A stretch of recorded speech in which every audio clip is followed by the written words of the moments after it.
नोरमा group, जो सोचता है वो करता है। आपके अपने सपनों का आशियाना। फिर से 24 घंटे में बिहार की राजनीति ने एक बार फिर से करवट लिया है। आपको बता दें कि इस 24 घंटे में बहुत कुछ हुआ है और 24 घंटे का जो कर्ता धर्ता हैं वो तेजस्वी यादव हैं।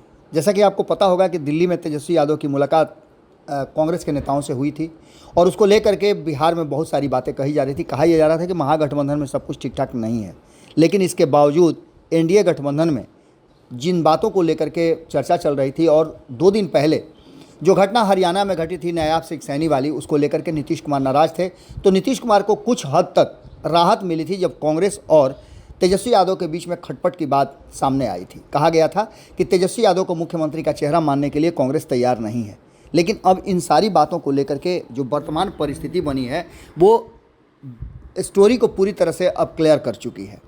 कल जिस तरह से महागठबंधन की बैठक हुई और उस बैठक के बाद जो निकल करके सामने आया उसमें साफ नज़र आया कि तेजस्वी यादव निश्चित रूप से महागठबंधन के कर्ता धर्ता हैं और महागठबंधन में उनका प्रभाव कम होने वाला नहीं है। उनके दाहिने साइड में बैठे हुए मुकेश सहनी और उनके इर्द गिर्द बैठे हुए वाम दल के नेताओं ने तेजस्वी यादव को जिस तरह से कोऑर्डिनेशन कमेटी का हेड बना दिया, मुखिया बना दिया, उसने साफ कर दिया कि कांग्रेस की एक नहीं चलने वाली है और बिहार की राजनीति में एक अहम मोड़ गुरुवार को आ गया। इस अहम मोड़ में जब राजधानी पटना में करीब 3 घंटे चली महागठबंधन की बैठक के बाद तेजस्वी यादव को सर्वसम्मति से कोऑर्डिनेशन कमेटी का अध्यक्ष चुन लिया गया, तो इस फैसले ने यह लगभग तय कर दिया कि आगामी विधानसभा चुनाव में महागठबंधन की ओर से तेजस्वी ही मुख्यमंत्री का चेहरा होंगे। इन सारी बातों को लेकर के कांग्रेस की ओर से कोई औपचारिक घोषणा नहीं की गई, लेकिन पार्टी के प्रभारी कृष्णा अल्लावरू ने इतना जरूर स्पष्ट कर दिया कि महागठबंधन का नेतृत्व तेजस्वी यादव ही करेंगे और सीएम फेस को लेकर के कोई असमंजस नहीं है। उन्होंने व्यंग करते हुए कहा कि एनडीए में जरूर चेहरे को लेकर के भ्रम की स्थिति बनी हुई है। हालांकि आपको बता दें कि ये बात कृष्णा अल्लावरू ने कहा जरूर था, लेकिन इसके पीछे की एक बड़ी राजनीति फिर से सामने नजर आने लगी। प्रेस कॉन्फ्रेंस में जब तेजस्वी यादव ने सीधे सीधे सीएम फेस को लेकर के सवाल पूछा गया तो उन्होंने इस बात को टाल दिया और कहा कि थोड़ा इंतजार का मजा लीजिए, एक ही दिन सब बता देंगे क्या।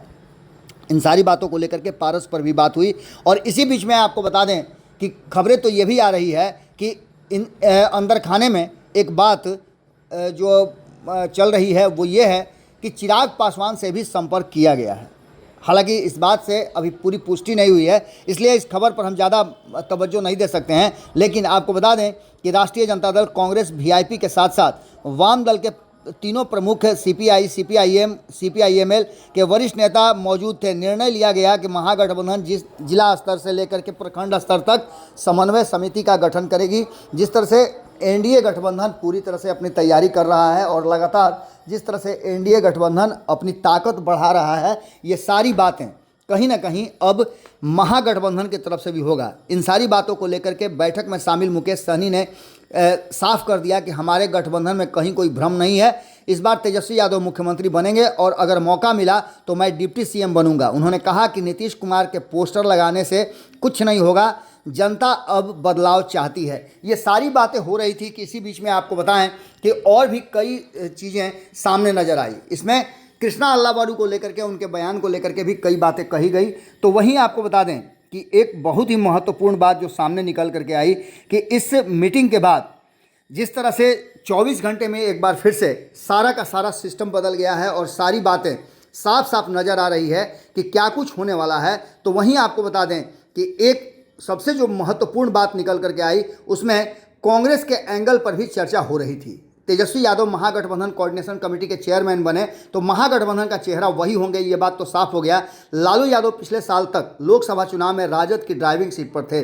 विधानसभा में लालू यादव सीन से आउट हो गए थे। पूरी तरह से कंट्रोल तेजस्वी यादव के हाथ में आ गया था और ये बात अब साफ है कि राष्ट्रीय जनता दल का कर्ता धर्ता तेजस्वी यादव ही हैं। महागठबंधन के सबसे बड़े घटक दल की कमान पूरी तरह से तेजस्वी यादव के हाथ में है और सारे फैसले महागठबंधन के भी अब तेजस्वी यादव के हाथ में ही आ गई है।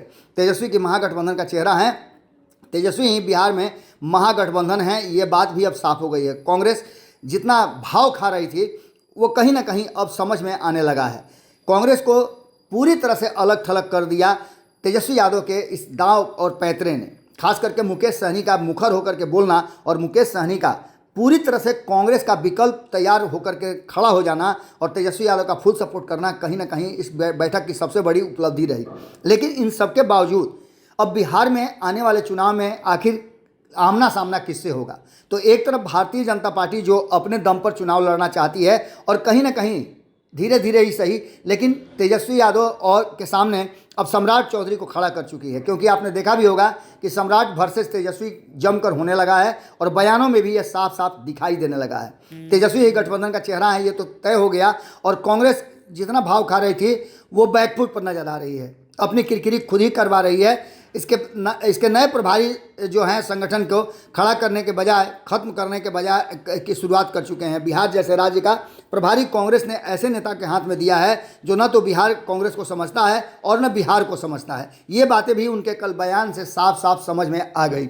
अब उनका स्क्रिप्ट कौन लिख रहा है ये भी एक अलग बात है। लेकिन आपको बता दें कि जो लड़ाई 2025 में शुरू होने वाली है उसमें एक बार फिर से ये बात नज़र आने लगी है कि एक तरफ कांग्रेस अभी भी अपनी नई टीम बनाने की फिराक में लगी हुई है, तो भारतीय जनता पार्टी भी अब नई टीम की तलाश में है कि आखिर नीतीश कुमार के विकल्प के रूप में कौन होगा। और नीतीश कुमार भी पूरी तरह से अब भारतीय जनता पार्टी के साथ 2 दिन पहले हमने आपको बताया था कि भारतीय जनता पार्टी के शीर्ष नेतृत्व के लोग नीतीश कुमार से मुलाकात करने गए थे।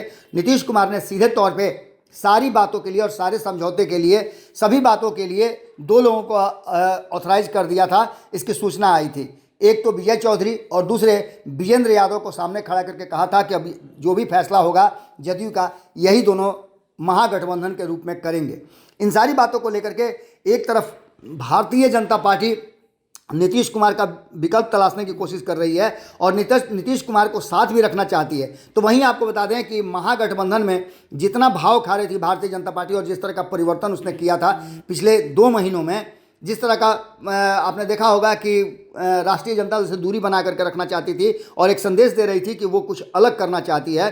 तो इन सारी बातों में कहीं ना कहीं एक बात तो साफ नज़र आ गई कि कृष्णा वल्लावरुके ने जिस तरह से अपनी बातों को रखा वो साफ साफ बता रहा था कि वो बिहार को अच्छी तरह से नहीं समझते हैं।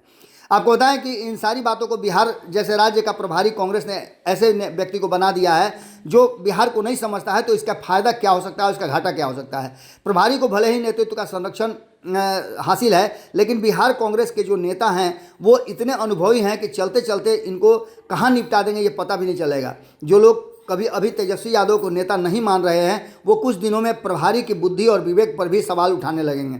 बिहार में जिस तरह के प्रेस कॉन्फ्रेंस में पत्रकारों ने सवाल किया और जिस अंदाज में अल्लावरू ने जवाब दिया वो निहायत ही गैर राजनीतिक नज़र आ रहा था और कहीं ना कहीं बिहार से जुड़ा हुआ लग ही नहीं रहा था, पूरा दिशाहीन था। तेजस्वी यादव ने किसी तरह उस मामले को संभाला, थोड़ा इंतजार का मजा लीजिए कह करके उन्होंने माहौल को बदलने का प्रयास किया। बिहार में कांग्रेस की स्क्रिप्ट जो भी लिख रहा हो वो बेहद ही हल्का स्क्रिप्ट लिख रहा है और इससे कहीं ना कहीं कांग्रेस आगे नहीं बल्कि कांग्रेस एक बार फिर से जाल में फंसती नजर आ रही है। हो सकता है कि कांग्रेस का कोई नया एजेंडा भी हो, जिसकी बात हम कर रहे हैं कि कांग्रेस कोई नए गठबंधन और नए तरीके से अपना काम करना चाह रही हो। आपको बता दें कि इस पूरी कहानी में एक बात तो साफ साफ नज़र आ रही है कि जिस तरह की परिस्थितियां पैदा हुई हैं वो साफ साफ बता रही हैं कि इस बार 2025 का जो विधानसभा चुनाव बिहार में होने जा रहा है उस चुनाव में अगर कोई नया विकल्प सामने आ जाए और नए तरीके से चुनाव हो तो कोई बड़ी बात नहीं होगी। 2 गठबंधन तो ऑलरेडी हैं, तीसरे गठबंधन की लगातार चर्चा चल रही है। इसी बीच आपको बता दें कि जिस तरह की बातें सामने आ रही हैं उससे साफ लग रहा है कि कहीं ऐसा तो नहीं कि तेजस्वी वर्सेस नीतीश जो लड़ाई अब तक होती आई है विधानसभा में या फिर लोकसभा में बिहार में यही स्थिति रही है, अब तेजस्वी वर्सेस सम्राट हो या फिर तेजस्वी वर्सेस सम्राट वर्सेस नीतीश हो जाए, क्योंकि तीसरे विकल्प की तैयारी जब जमकर हो रही है और ये तीसरा विकल्प आखिर किस तरह से पैदा होगा ये भी देखना दिलचस्प होगा। जो बिहार की वर्तमान स्थिति है उसमें कहीं ना कहीं लगातार हर 24 घंटे के बाद एक नया सीन सामने आता है और ये चुनावी साल है तो ऐसा होगा भी, लेकिन 7 महीने पहले इतना ज़्यादा एग्रेशन और इस तरह की तैयारी अब तक देखा नहीं गया है। इसका सीधा मतलब है कि कहीं ना कहीं इस बार तेजस्वी भी मुख्यमंत्री की कुर्सी तक पहुँचना चाहते हैं, तो वहीं भारतीय जनता पार्टी जो बार बार इशारों में कह रही है और कभी कभी तो खुल करके कह रही है कि वो अपना मुख्यमंत्री बनाना चाहती है, उसकी कवायद का हिस्सा तो नहीं है। जिस तरह की बातें सामने आ रही हैं उसने साफ कर दिया है कि तेजस्वी यादव तो अपने मकसद में सफल हो गए और उनका सपोर्ट जम करके 2 लोगों ने किया। क्या नीतीश कुमार का भी सपोर्ट बाकी के साथी करेंगे? हालांकि असमंजस की स्थिति है और सीट शेयरिंग के समझौते में 243 सीटों में किसे क्या मिलेगा, ये अभी भी सबसे बड़ा सवाल है। इसी सवाल को लेकर के कहा यह जा रहा है कि एनडीए गठबंधन में जब सीट शेयरिंग का समझौता होगा तो कई लोग बिखर करके आएंगे और महागठबंधन में तेजस्वी यादव जिसे जीतना चाहें उतना सीट दे सकते हैं, ये उनकी मोनोपोली होगी, क्योंकि अब तो कोऑर्डिनेशन कमेटी का प्रमुख भी उनको बना दिया गया है। यानी कि देखा जाए तो एक बार फिर से नीतीश कुमार के लिए भी एक विकल्प फिर से तैयार हो गया है और नीतीश कुमार कभी भी ऐसे विकल्पों को छोड़ते नहीं हैं। क्या होगा ये देखना दिलचस्प होगा, लेकिन एक बात तो तय मान के चलिए कि इस बार तेजस्वी वर्सेज नीतीश की जगह पर तेजस्वी वर्सेज सम्राट, और कहीं नीतीश कुमार तीसरे मोर्चे की बात कर लिए तो नीतीश कुमार भी एक चेहरा जरूर होंगे। हालांकि अभी तक ये सब कुछ ठीक ठाक चल रहा है, लेकिन भीतर खाने में और आने वाले समय में क्या होगा ये कहना बड़ा मुश्किल हो रहा है। जुड़े रहिए भारत लाइव के साथ। बहुत बहुत धन्यवाद। आपके सपनों को हमने सजाया है, ई होम्स पैनोरामा को हमने बनाया है। ई होम्स मेरा एक सपना था जिस पे मैं पिछले 4 साल से काम कर रहा था। हमने जो बनाया है वो सबने है माना। ई होम्स पैनोरामा में हो आपका भी आशियाना। और फाइनली हमने 2021 में इस प्रोजेक्ट को लॉन्च किया। बहुत लोग अप्रिशिएट कर रहे हैं कि पूर्णिया जैसे शहर में, बिहार के, एक तो बिहार की बात करें उसमें भी पूर्णिया जैसे छोटे जगह में इस तरह का लाइफस्टाइल देना, ये सुन के हम लोगों को बहुत अच्छा लगता है। ई होम्स में हमने कुछ और भी किया है, जैसे हम जिस जगह में रह रहे हैं हमारे फैमिली सिक्योर हो, उनको सिक्योरिटी का ध्यान में रखा है। आपकी सुविधा और सुरक्षा आपके लिए खास है, ये आपका विश्वास है। इसमें आर्टिफिशियल इंटेलिजेंस का 7 लेयर सिक्योरिटी का हमने इस्तेमाल किया है। लस ग्रीन कैंपस को बनाया है। यदि हमारा बाउंड्री वाल है तो वो वर्टिकल गार्डन है। ये जितनी भी फैसिलिटी होता है एक इंटरनेशनल टाउनशिप में ई होम्स है, ये हम लोग विश्वास नहीं कर पा रहे हैं। जो भी हमारे मित्र दोस्त या जो भी हमारे बाहर के बाहर आते हैं तो हम लोगों को बहुत अच्छा सुनने को मिलता है और बहुत अच्छा क्रेडिट मिल रहा है। वो सारा हमने सिर्फ एक बिल्डिंग नहीं बनाया, हमें एक बहुत अच्छा लाइफस्टाइल दिया ई होम्स में, और मेरा एक सपना था जिसको मैं आज फुलफिल होते हुए देख पा रहा हूँ। ये आपका आवास है। ई होम्स पैनोरामा में अब आपका निवास है। E homes Panorama, luxurious lifestyle redefined. Panorama group, जो सोचता है वो करता है। अगर ये वीडियो पसंद आई और वह बिहार के राजनीति और बिहारियत से सरोकार रखेनी तो सब्सक्राइब बटन दबा के चैनल के सब्सक्राइब कर ली। ओजे एगो घंटी बा, ओकरा बटन दबा देला से कुल सटीक और मारक खबर रुआ मुफ्त में मिल जाई। अगर रुआ पत्रकारिता के हमनी के नया प्रयोग में सहयोग कर चाहतानी तो ज्वाइन बटन दबा दी।